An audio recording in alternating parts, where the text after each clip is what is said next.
This is Vegas. So Vegas, we're actually going to be watching a game where Vegas and Deathy are on the same team, but we are going to be watching from Vegas' point of view. This is going to be a Graves VOD review from an Eternus 6 professional player, Vegas. Very, very good player. We're going to go ahead and hop into this game, see how he plays the laning phase. Graves is fairly weak at the very beginning of the game, so we're going to see how he compensates for that, whether he's aggressive or passive. But within a couple of items, he actually turns into quite a powerhouse. Here we are. He's actually laning with Deathy, so we actually get two pros in the same lane. We'll see what him and Deathy are able to cook up here, but Eternus, Graves, Vegas. Positioned fairly aggressively here, probably because Mo and Krill is in the same position as Graves, where mostly weak until they get some items online. Like once Mo and Krill gets that QSR on his Scorn, or you know, something like that, his damage isn't massive. Oh, you know what? I'm looking at the wrong team. I'm so sorry. Mo and Krill and Eternus. He's up against Ivy and Viper, which makes even more sense as to why he's aggressive. Ivy does nothing in lane. Viper's their only worry. Lash is massive in lane, so they are going to want to be positioned aggressively for this. I do apologize for the misread there. Big fat move over here doing a VOD review. Yep, it's just going to apply any pressure you can while he's clearing the wave. That way they can shove up with the wave. Whether they do that or not is irrelevant, but what you want to do is clear the wave, because minions do a lot of damage. When they have to clear the minions with no minions in front of them, they're taking damage from you and minions. You get double value. So whoever clears the wave quickest can do more poke after. If you're poking them and they're clearing your wave, you're going to end up taking a lot of damage to wave later, which will most likely negate probably 40 to 50% of the damage that you were doing to them while they were clearing the wave. So make sure you're clearing the wave first. You'll see that they're constantly shoving this wave, mainly because Ivy sucks in lane, so they definitely have an advantage there. They're positioning for their minis that are up in 5 seconds. We'll see if they're able to steal the minis. Looks like they're backing off of it. Deathy going to fight it. Vegas coming in. Yeah, they're trying to steal those minis. They were a little bit late. I would have preferred to see them stay aggressive on the minis to get them right as they came up. They did back up there. May have been an oversight. I don't see how it could have possibly been intentional. Enemy team got first blood. That's unfortunate. I can't help anyone if I'm dead. Sorry, I feel like my mouse is just out in the middle of the screen here.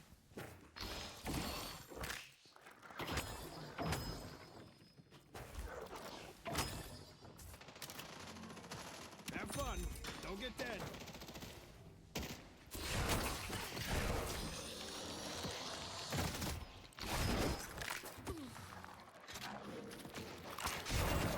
So Deathy's off doing a box route. Vegas is kind of playing this slow.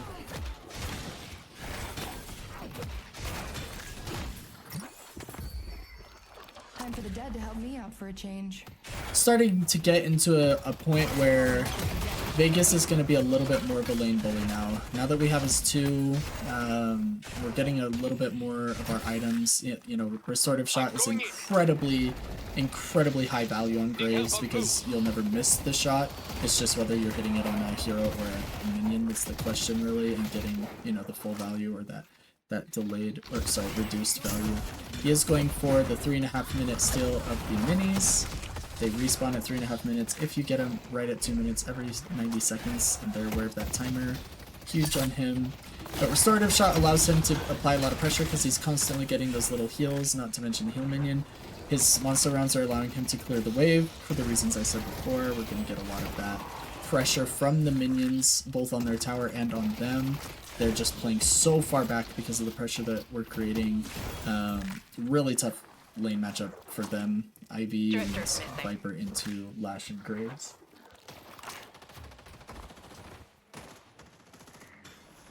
Swing by anytime.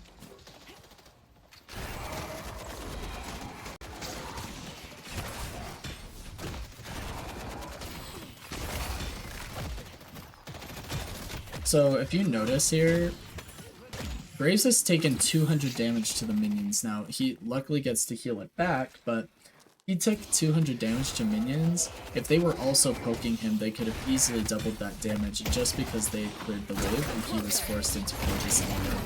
Shows you how valuable it can be to clear the wave first.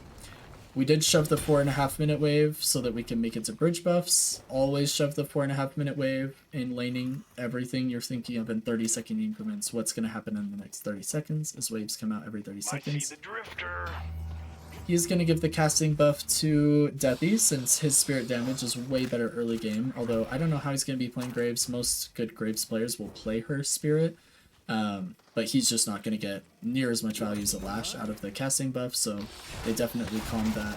Deathy should get that. Very nice wall here. So good wall snipe that we see. Even Deathy goes in with a flog to add some more damage onto it. They're now both very low. They're going to play aggressive, parry the tower, make sure they can run after him.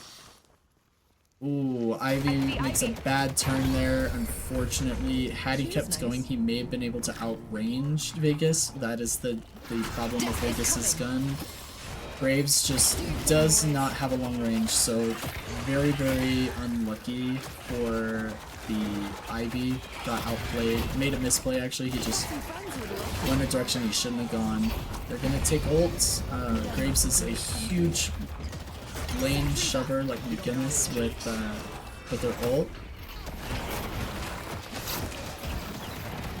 And it looks... Oh my gosh, the skulls didn't keep targeting. Okay, well, Deathy is able to get that kill, but very sad that his skulls weren't targeting the Ivy very close. Viper's under a lot of pressure, so they can just steal farm. Yep, I was about to say, they can just steal this tier 2 up top, maybe even the boxes around here.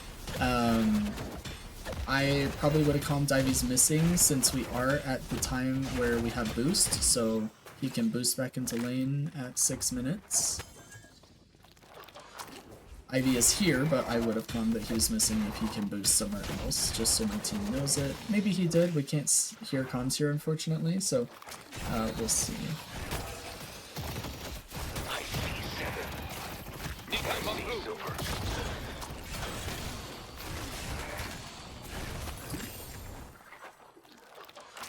I hope we find someone walking alone.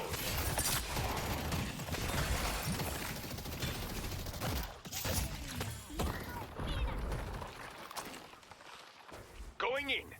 Doesn't want to sit on too many souls. I imagine he's saving for a 3200 item, and that's why we're clearing this camp prior to buying. He is sitting on a fat stack, so he is going to have a massive power spike here in a second. Now we've hit that 3200, we'll see what he buys. Probably, if I had to guess, it's something like Tesla or Toxic Bolts. He's still not gonna buy. Vegas is a psycho. I would have bought here. He doesn't want to miss the wave, which is understandable. Wave is your #1 priority in terms of farm. So, you know, he maybe wanted to shove that before he buys, but he is sitting on a lot of souls. Maybe he's going to throw his ult up there to make it unhittable, to shove the lane. This is a very good Graves ult position. Makes it very hard for them to get, and it just allows zombies to start shoving the wave for you. He's going to steal the Sinners because he has such a big soul lead. If they contest him here, it's in his favor. Really nice from him. Would love to see him go buy instead of sit on so many souls, but if we had like Toxic Bullets right here, Viper takes so much more damage.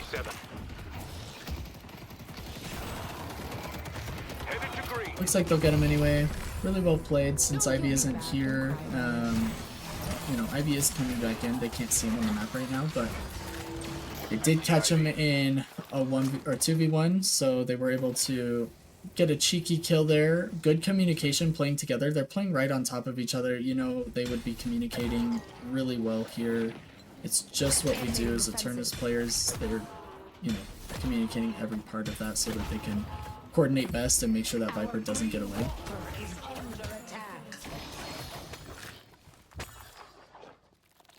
Okay, I have to go back. This might be Graves' tech. Let me take a look here.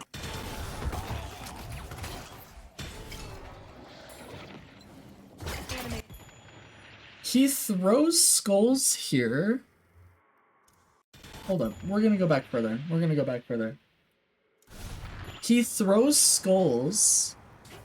Do they start farming the camp for him while he gets Sinners?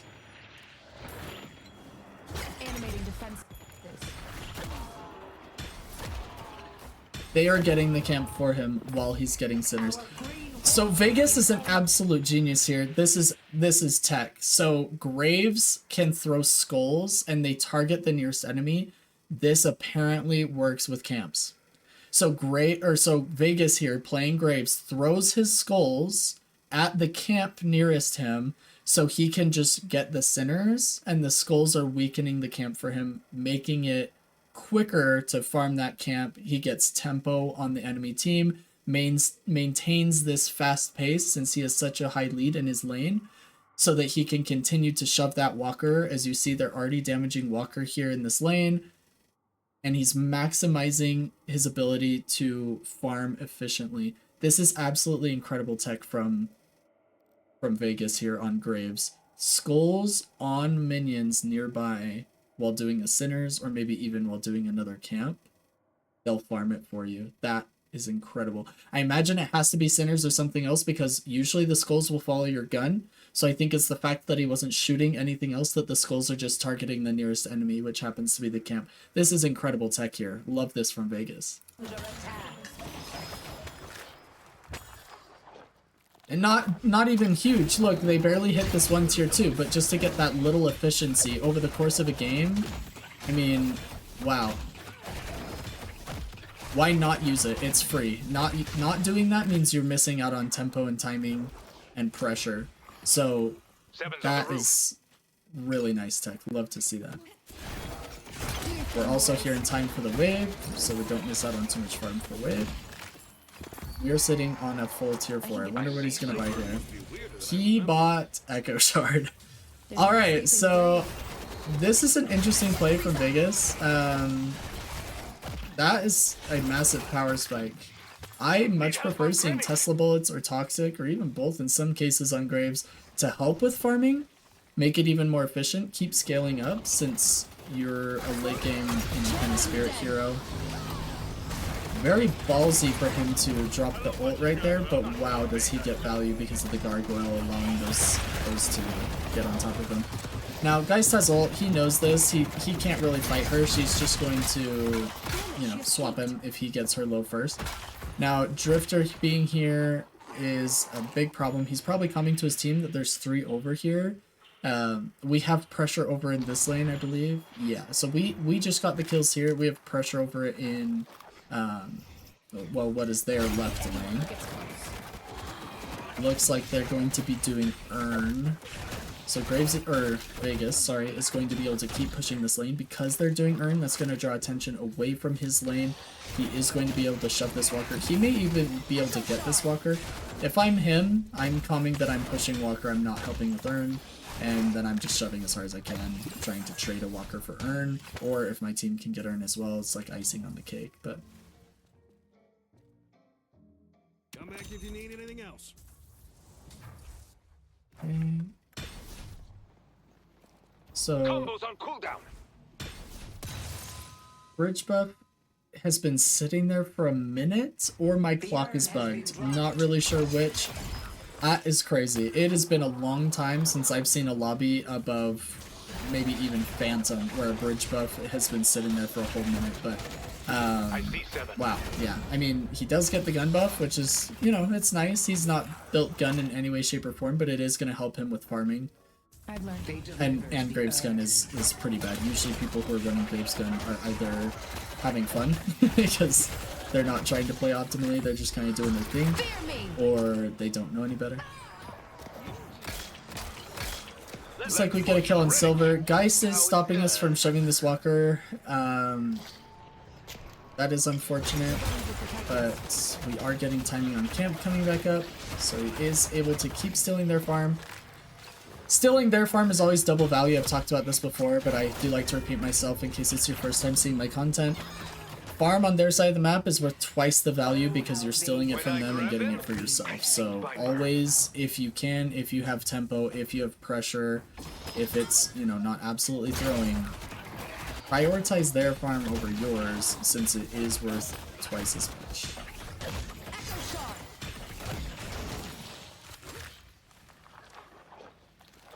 Gonna try and get back for this wave since it is close. It's actually gonna be 2 waves, it looks like, that he's gonna be able to grab here.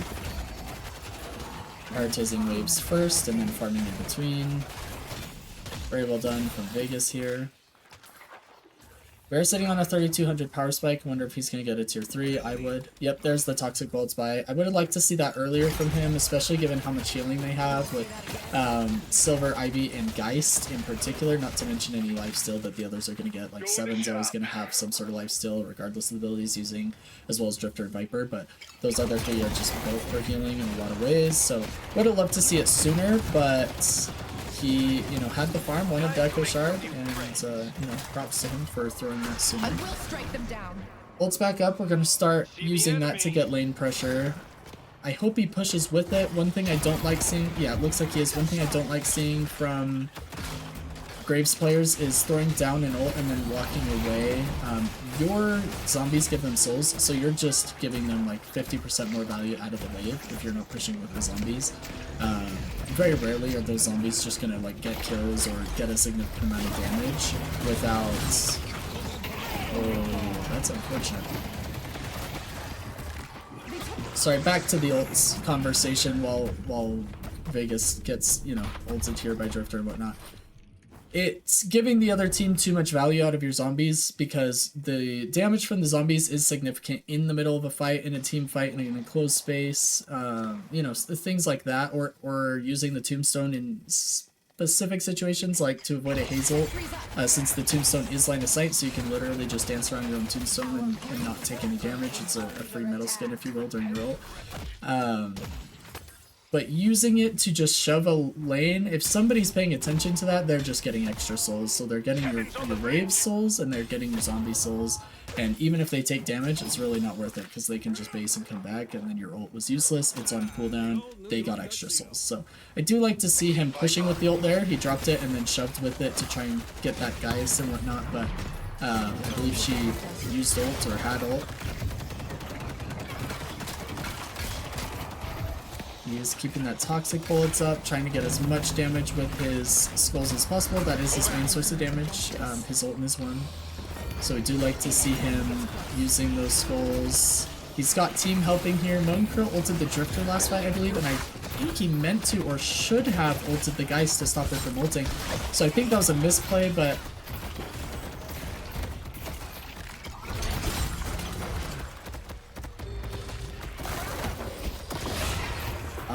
very nice try. Yeah, unfortunately Drifter does outplay us there, even with the soul. No one's getting in our way. He had the soul lead as Graves, Vegas did, but that was very well done by the Drifter to outplay us there.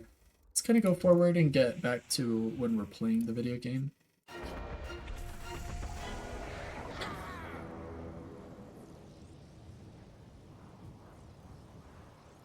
His team's fighting a 2v2. He's going to try and help win this fight in their version of right lane, even though the map says otherwise, because winning this means they get Walker, and they can contest Urn, which is headed their way. Geist recognizes this and even dropped Urn in blue, if you can see that. Her team lost the fight. She doesn't want to deliver the Urn to the enemy team, so she drops it there. Heads up play from her. We get Walker here for free. There's almost no way we don't get this Walker. We have to trade since we just lost our left lane's Walker. Deadlock is built out of trades. The whole game is just a series of different trades throughout the different stages of the game. Late game, a lot of the times Walkers are trades. You can't always defend a Walker, so you gotta trade it.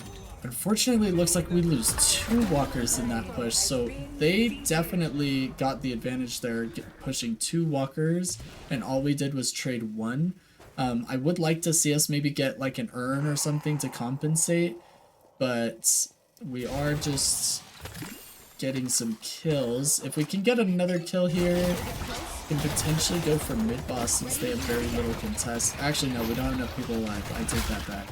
Little too early in the game probably for a mid-boss. They are calling for it. I would like Mo and Curl to be alive for this, but since they got the 3rd kill... Yeah, we just lost Calico too. I don't know about this mid-boss call, but... we do see this a lot in Eternus, is heavy commits to mid-boss calls very early in the game. Some lower ranked players are probably looking at this like it's psycho. It is a ballsy call. I will give them that. But 2 of their teammates are in base still. They're just now coming.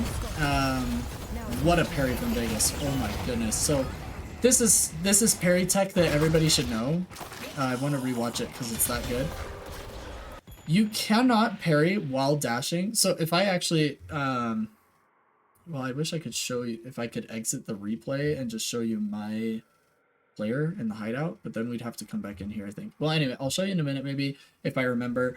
But basically, you cannot parry while dashing on the ground. You have to jump first. If you jump and then dash and you're in the air, you can parry while moving that way. Vegas sees them coming in, and he's not going to be able to dash, wait for the timing for him to be able to parry, and then parry mid. He has to jump. So we'll watch this in half speed so we can see this tech.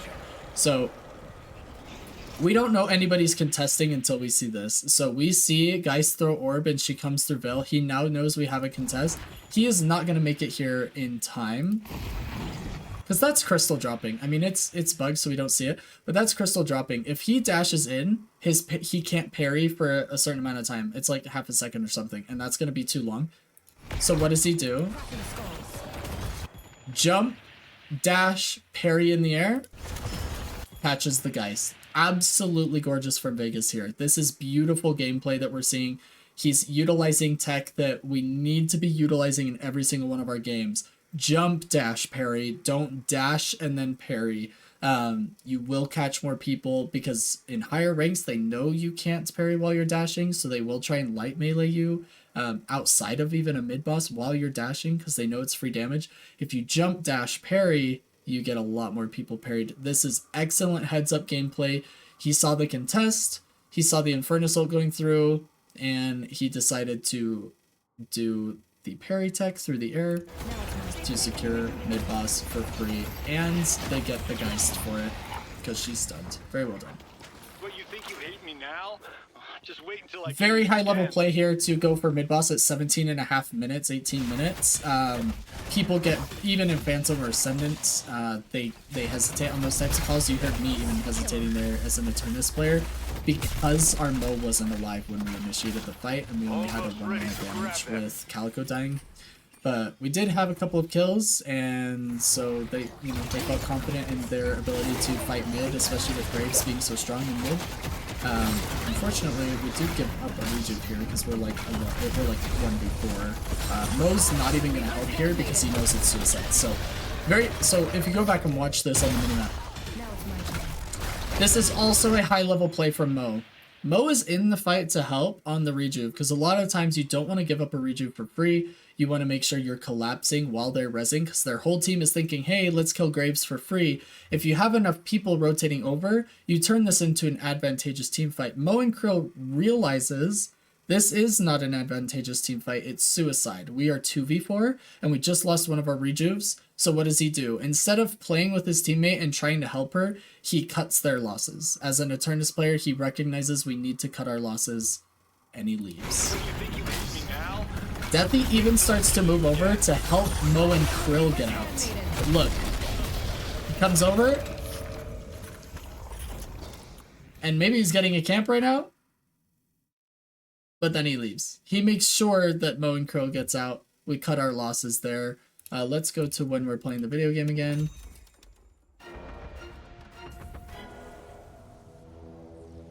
So they're trying to do an Earn, they're trying to stay in this game because Earn is going to level the playing field or even give them the advantage if they're able to depot, but because we're fighting it so well with Lash ult threat here, they know Deathy's there, they're going to back up and just deny the Earn since we still have one rejuve left. Unfortunately, this mid-boss has gone a lot in their favor. They were able to get 2 rejuves out of us, and I don't think we've gotten any objectives. They still have their one walker up, and we weren't able to get earned. So unfortunately, we haven't been able to make anything out of this. Wraith is getting punished in the jungle. No rejuve on her, so that's just a death. Mo and Krill again cutting losses, realized that he wasn't able to save her, doesn't want to die as well. He's playing that very well, not falling for the trap of, I have to help my teammate even though they're making a bad play. That is not how we play Deadlock, unfortunately. There's a lot of games where you do play that way and players refuse to play that way. Those players would do well in Deadlock because we have to cut our losses and play smart. You have to know it's a bad play, though. I want to emphasize this. I'll actually just pause this really quick while I cover this. I do want to emphasize he knows that it's a bad play in an unwinnable fight. Moen Krill has done that enough. He's gone in and saved enough teammates, or tried to and failed, that he's learned through hours of repetition that that was a bad fight. Simply not helping your teammates is unacceptable. Knowing that it's a bad fight, that it's disadvantageous, and that you have absolutely no chance of winning it and still going in, that is also unacceptable. So we have to learn, and I actually suggest you do the opposite. So I suggest you go in and help your teammates to learn when it is winnable and when it isn't. And through repetition of making those bad calls, you're going to learn, like this Moen Krill does, that I know I can't help Graves here, so I'm leaving. I know I can't help Wraith here, so I'm leaving. I'm going to cut our losses. So knowing that it's a bad fight and retreating is what makes that a high-level play. Simply leaving your teammates out, like, hang out to dry is not always the play. You have to know that it's bad, so learn that. You know, put in the hours and the making the bad calls, even if it ends up being a bad call, to try and help a teammate and fail is better than leaving them to, you know, leaving them on their own. But the Moen Krill has enough experience in high-level Eternus. He understands where to cut his losses, where he can and can't make an impact. So I just wanted to emphasize that here. The bones will protect us. Our yellow guardian has been defeated. The wrath will be felt. Drops Graves' ultimate on the Urn Depot to make sure that it's as easy as possible for his team to secure these souls and maintain a lead. Because the lead was, that gap was narrowed significantly. We're looking to trade walkers here, hopefully kill the Geist before she gets ult off, but we didn't have enough damage, so we are going to have to deal with that. She will die, but the fact that she was able to ult first is really unfortunate. We're trading walkers since they just got our right side walker, we get the left side walker. Again, Deadlock is a game of trades. We recognize they're pushing here. We have to get this objective with our numbers advantage. We can't wuss out and try and go back and defend the walker and not have enough time. Just making equal trades means that we still have the soul lead. We got the urn and a walker. Let the dead grasp at them. Positive trade for our team. We now have an advantage. 7 is missing.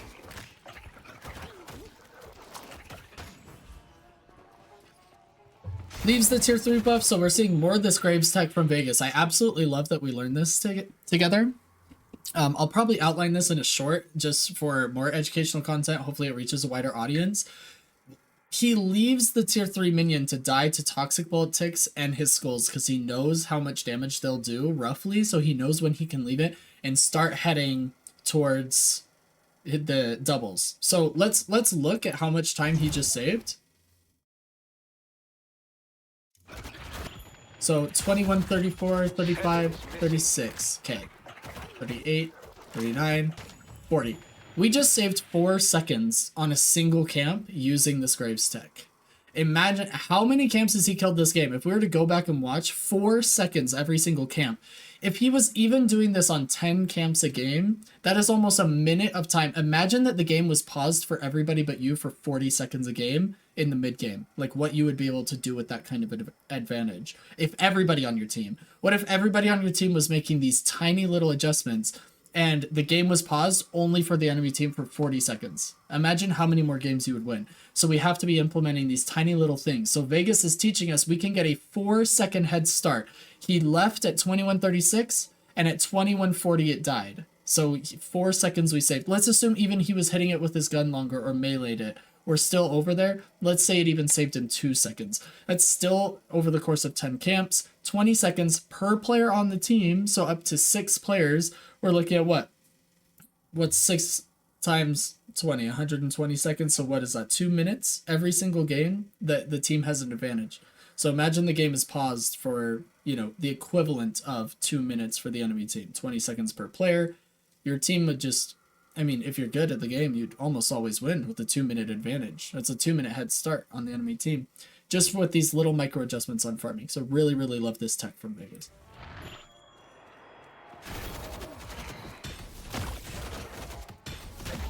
Is missing. Let's not comment on the fact that it took me a minute to figure out what 6 times 20 was and that Ready to use 120 item. seconds is 2 minutes. Let's just kind of breeze past that and remember that I'm Eternus. Okay? Thanks.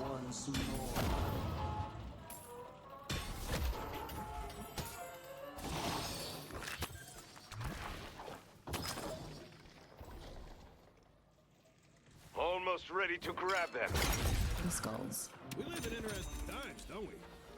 Heroic Aura is massive. For those who don't know how Heroic works on Graves, it does affect the speed of both her zombies' movements, so getting to targets quicker, but the biggest reason is the skulls. They will attack faster, like up to 50% faster or even more.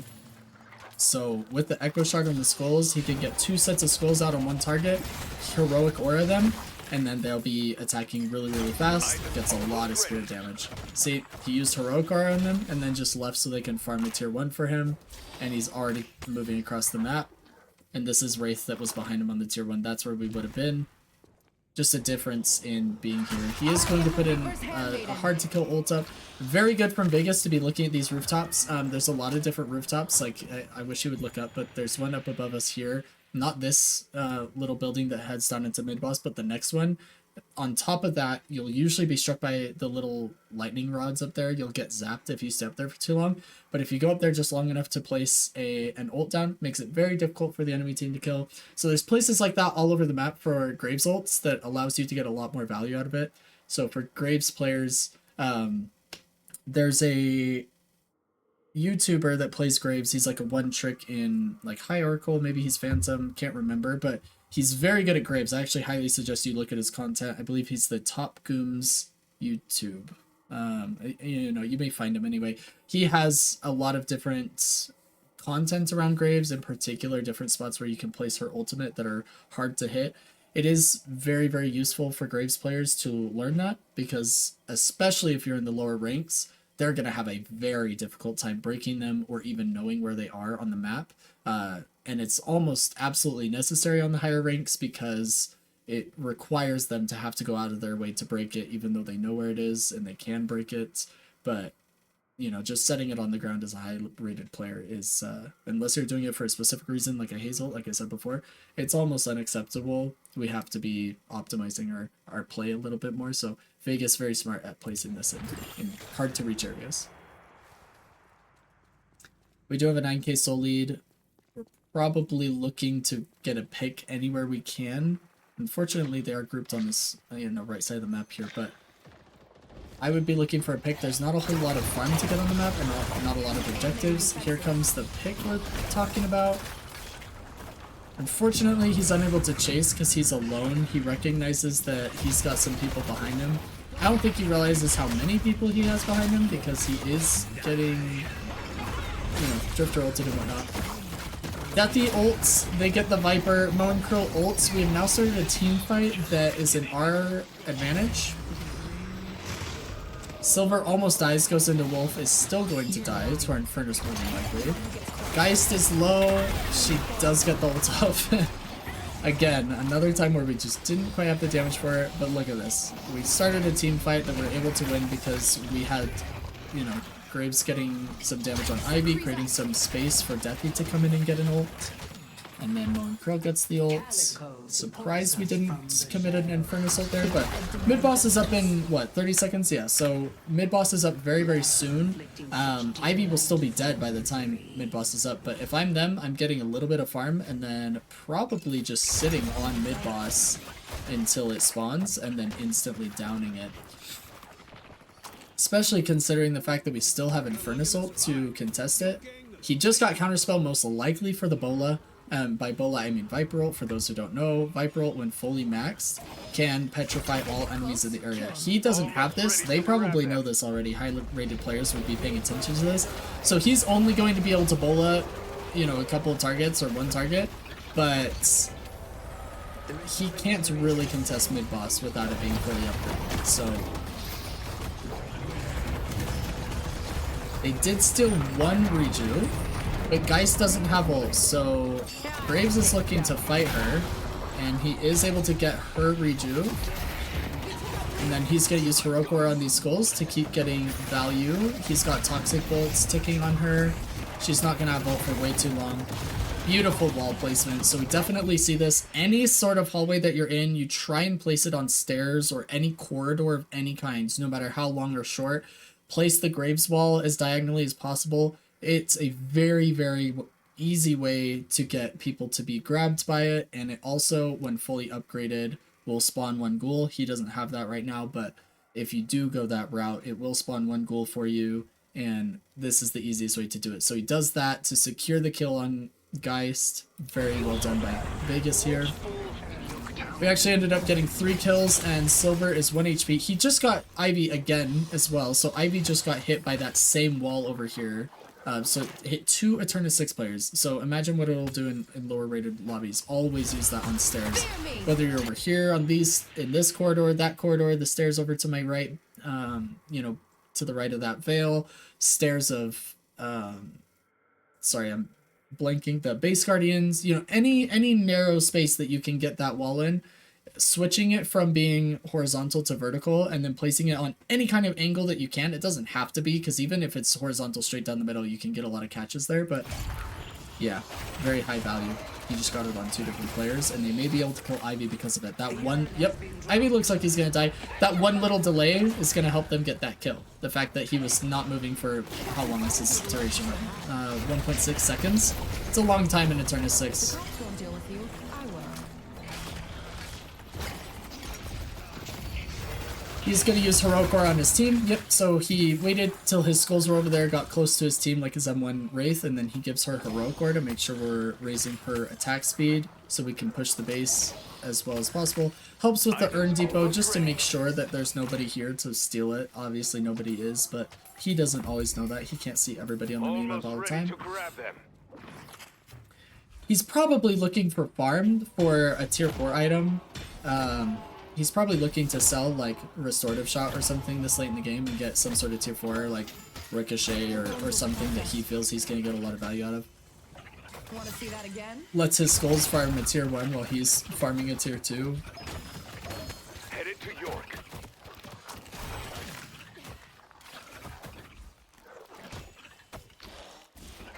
The Dead's wrath will be felt.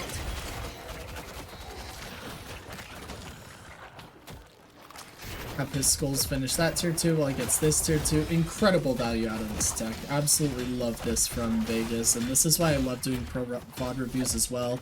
I always loved it on other games I would play as well. You know, just watching a pro play the game teaches you things you never would have thought of. So yeah, he did get the upgrade on CDR for all of his abilities rather than just, you know, probably the ult is what he had it on, as well as Boundless, so that huge Spirit Spike is going to allow his skulls to do significantly more damage. So with our 40k soul lead, we're probably looking to start a fight that's going to get us in their base and win the game. We just used an Infernus ult and a Monkrill ult. We'll see who drops. Big mistake. Don't get too close to Geist. Should Echo Shard skulls again. Yep, there it is. Nice kill, Vegas, and his teammates were able to clean up Ivy and Silver. 7 does have Unstop, but he used it to get away, so he won't have it for ults. That's actually important to note in the next team fight when they're sieging base and whatnot. When 7 looks ult, he will not have Unstop as long as they do it within the next, 45 seconds or so. It's a pretty big deal. Sold monster rounds for Spirit Lifesteal. I love to see that since he's probably going to go for Leech if the game lasts long enough. Leech is very, very strong on Graves. Just lets his skulls kill the tier 2 over there for him. The superior duration allows those skulls to last a very long time, not to mention that he fully upgraded his one, so they have a +4 second lifetime. Very, very well done for farming. This is my favorite way to play Graves, is the Skulls Spirit build. I think it's the best way for her to be played. She does have a very high skill floor, meaning Graves is one of the easiest heroes in the game in my opinion. However, I do believe she has a fairly high skill ceiling as well. Sniping people with the wall and placement of your walls, using the skulls properly, using your ult in every way that it can be used. I think these things are more difficult than a lot of people give Graves credit for. So, love to see Vegas playing her at such a high level. Just got a kill with a well-placed wall. What did I just say earlier? In Eternus 6 lobby, if you place it in a narrow corridor, although I would have liked to see him place it horizontally, or sorry, vertically at an angle, not horizontally. He just got a kill Hit anyone who using... There's his tomb. I would have liked him to place it vertically either this way or this way, like an X. That would have been a little bit better, but this is very similar effect. Silver is this healthy. Actually, I want to see this from Silver's perspective. Zombie, skulls, immobilized.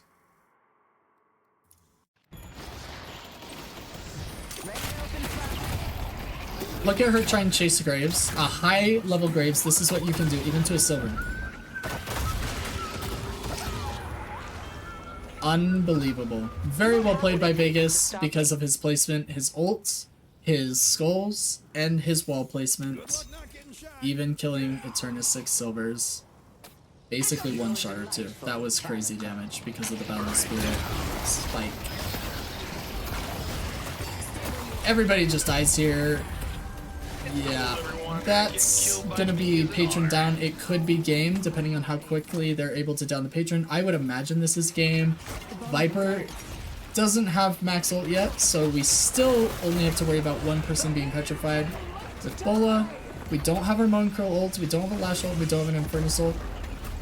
But we do have a Graves ult. We have Heroic Aura on our M1 Wraith. And our Infernus.